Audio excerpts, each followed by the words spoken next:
Everyone, welcome back to my channel. আশা করি তোমরা সবাই ভালো আছো। আজকের এই ব্লগটা একটু স্পেশাল, কারণ আজকে আমি তোমাদের সাথে আমার দিনের কিছু মুহূর্ত শেয়ার করতে চাই।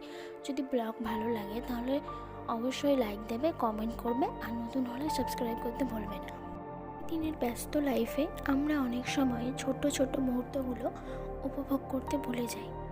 আজকের ব্লগটা ঠিক সেই ছোট ছোট জিনিসগুলো নিয়েই। কখনো রাস্তার পাশের চা, কখনো হালকা একটা হাঁটা, আবার কখনো শুধু চারপাশটা একটু লক্ষ্য করা। এই জিনিসগুলোর মধ্যেই লুকিয়ে থাকে আসল শক্তি। আজকে যখন বের হলাম তখন আবহাওয়াটা ছিল একদম পারফেক্ট। হালকা বাতাস, চারপাশের মানুষের কোলাহল, আর নিজের মতো করে সময় কাটানো, এই অনুভূতিটা সত্যি আলাদা। আমি বিশ্বাস করি ব্লগ মানে শুধুই দেখানো না, বরং নিজের অনুভূতি শেয়ার করা। তাই চেষ্টা করি যা ফিল করি সেটাই ক্যামেরার মাধ্যমে তোমাদের কাছে পৌঁছে দিতে। তোমরা অনেকেই কমেন্টে জানতে চাও আমি কিভাবে মোটিভেটেড থাকি। সত্যি বলতে সবসময় মোটিভেটেড থাকা যায় না, কিন্তু নিজের জন্য একটু সময় বের করা, নিজের পছন্দের কাজ করা, এই জিনিসগুলো আবার নতুন করে শক্তি দেয়।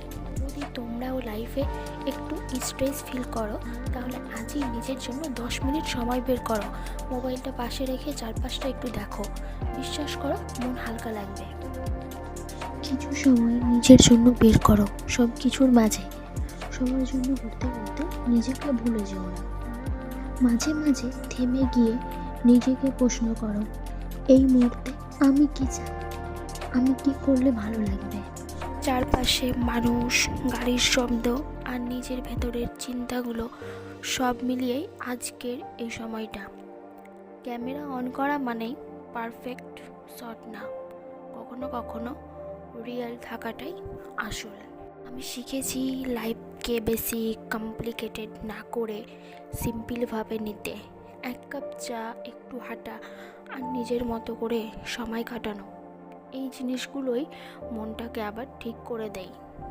অনেকেই ভাবে ব্লগ মানে বড় কিছু দেখানো, কিন্তু আমার কাছে ব্লগ মানে নিজের মতো করে বাঁচা, যা আছে যেমন আছে সেটাই শেয়ার করা।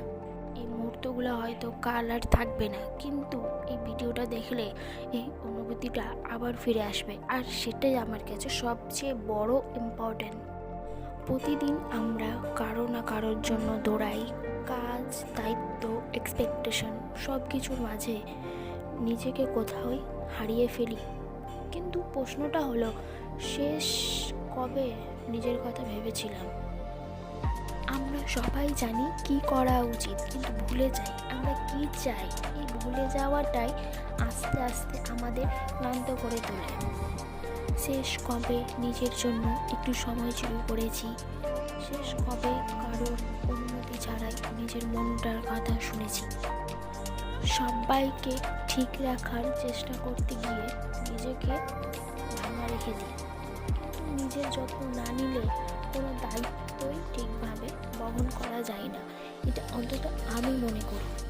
তাই আজ আমি থামছি, আজ নিজেকে বলছি নিজের জন্য বাঁচাটাও জরুরি, কারণ আমি ভালো থাকলেই সব কিছু ঠিকঠাক চলবে। আজকের ব্লগটা এখানে শেষ করছি। আশা করি ভিডিওটা তোমাদের ভালো লেগেছে। আবার খুব শীঘ্রই নতুন একটা ব্লগ নিয়ে ফিরে আসবো। ততক্ষণ পর্যন্ত ভালো থেকো, সুস্থ থাকো। আল্লাহ হাফেজ, টেক কেয়ার।